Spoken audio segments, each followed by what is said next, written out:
KKR peruntuk RM130 juta bagi penyelenggaraan Jalan Persekutuan di Sabah. Itu antara tumpuan utama dari negeri di bawah Bayu. Langsung bersama Anisia Daulus. Silakan, Ann. Ya, baik Zahira. Kementerian Kerja Raya KKR meluluskan peruntukan RM130 juta bagi kerja-kerja penyelenggaraan berkala turapan dan bukan turapan untuk Jalan Persekutuan di Sabah tahun ini. Daripada jumlah peruntukan itu, RM9.97 juta diperuntukkan kepada daerah Tawau.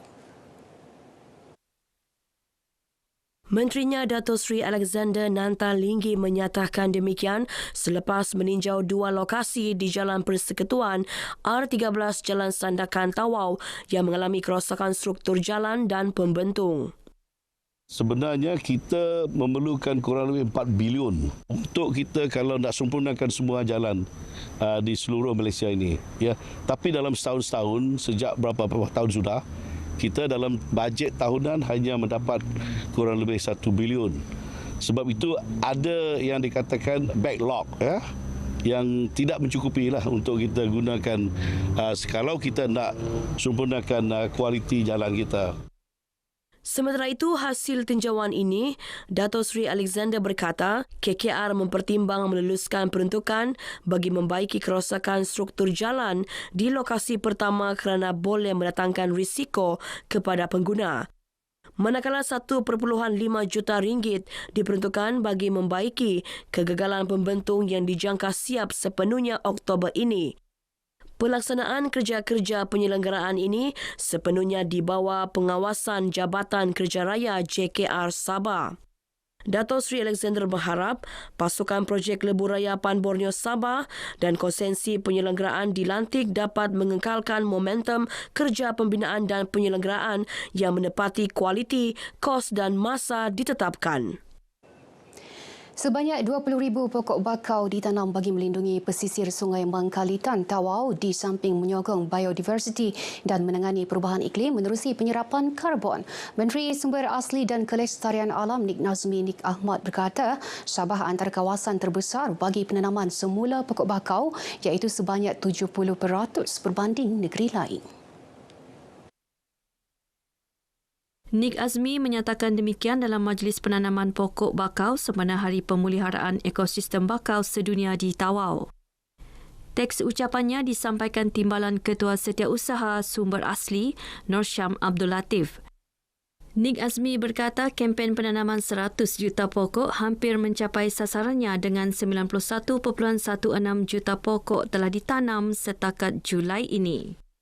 Program ini melibatkan penyertaan sektor swasta dan badan korporat untuk sama-sama menjadikan agenda penghijauan kebangsaan mencapai matlamatnya.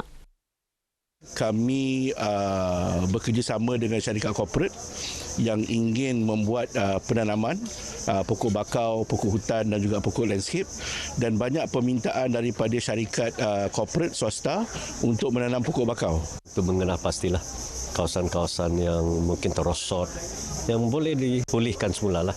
Dan dalam pada itu Yayasan Hijau Malaysia jugalah melalui kerjasama mungkin dapat menarik pelabur-pelabur ataupun pihak-pihak syarikat yang berminat lah ke melabur untuk tujuan inilah. Kementerian Kerajaan Tempatan dan Perumahan KKTP memperuntukkan sebanyak RM2 juta untuk melaksanakan program jelajah air hijau di 3 buah daerah tahun ini. Pembantu Menterinya Dato' Isnin Aliasnih berkata program itu merupakan inisiatif KKTP dalam usaha menjaga kelestarian lanskap persekitaran di negeri ini. 3 daerah tersebut Kota Kinabalu, Ranau dan Semporna. Antara tujuannya untuk kita memastikan negeri, daerah kita dalam keadaan yang baiklah, khususnya dalam kita menjaga kelestarian alam. Kita mengharapkan supaya program yang kita lancarkan akan mendapat sambutan oleh masyarakat untuk menjaga alam sekitar kita, menjaga persekitaran kita dengan lebih baik lagi. Datuk Isnin ditemui media selepas merasmikan penutupan program Jelajah Air Hijau di Semporna. Jelasnya Jelajah Air Hijau ini merupakan sebuah platform melibatkan semua masyarakat untuk sama-sama menyediakan tindakan kolektif demi masa depan kelestarian alam sekitar di Sabah. Dalam perkembangan berkaitan, Datuk Isnin memberitahu KKTP akan menganjurkan anugerah Seni Bina Landscape Sabah 2024 pada November depan. Anugerah bertujuan memberi pengiktirafan kepada pihak berkuasa tempatan PBT dalam usaha pembangunan pengurusan lestari bagi kawasan hijau dan landscape. Kelas Al-Quran dan Fardu Ain Kafa akan diwujudkan di Kampung Lok Dangkaan Pitas bagi memastikan umat Islam di perkampungan itu tidak terpinggir daripada mendalami ajaran Islam. Guru agama dan imam bertauliah juga akan dilantik bagi mengendalikan sesi pengajaran dan pembelajaran agama Islam. Langkah itu bagi memastikan agama Islam terutama di kawasan luar bandar terus berkembang. InsyaAllah kita akan wujudkan kelas kafa seperti mana yang diminta oleh yang berhormat dan juga penduduk kampung ini, dan insyaAllah kita akan wujudkan kelas kafa dan gurunya sekali serta imam yang bertauliah, iaitu imam sama ada imam rawatib atau imam karya, karena kawasan ini memerlukan imam berkenaan.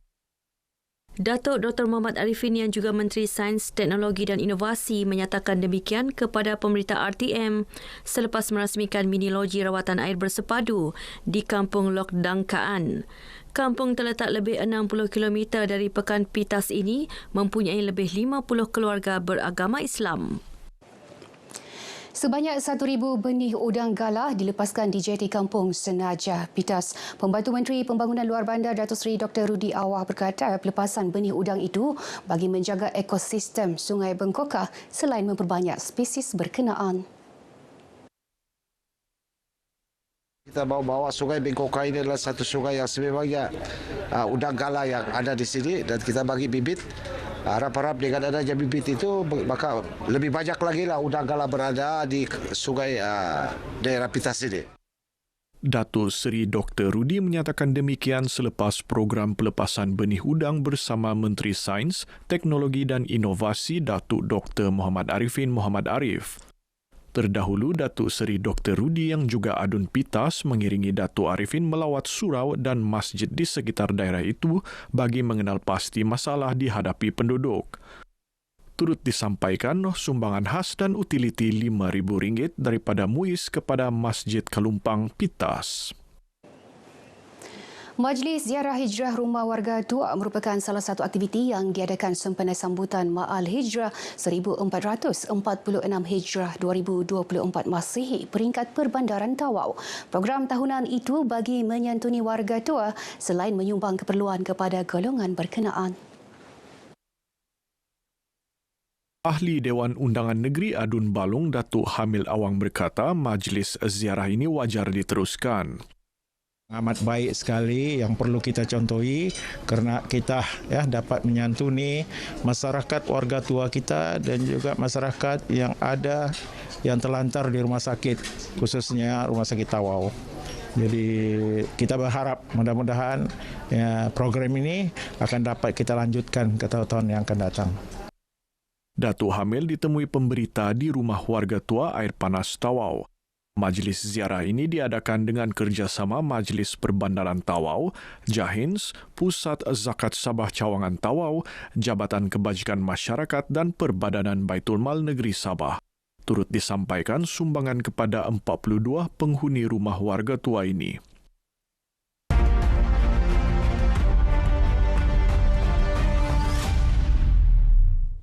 Pisanangan, salam Sabah Maju Jaya. Ngaran kuno ponga Victor Saliman, iti haid kampung Rugading Kiulu tit beroperasi tindak pengusaha tit makanan sada tayam tina dapat tiham antara tahun 2016 pe haid tit temenimpu na iti antara takara it usaha-usaha haid di bisa metinda lebih kurang 2 tan tahun sedaya enggak dapat kesukupan nila tu agemu pohat makiano tina petiham nakuro tu memilih ada bidang itu nga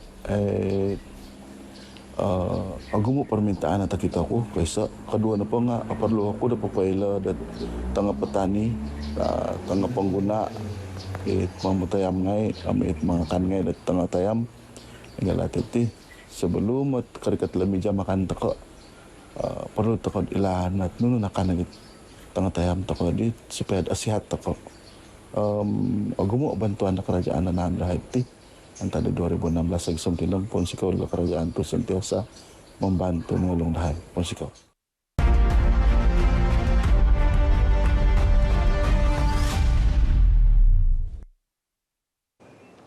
Baik, sekian perkongsian dari negeri di bawah bayu. Kembali bersama Zahira untuk lebih banyak perkembangan semasa dalam negara dari sungai hingga segara Palestin pasti merdeka. Zahira.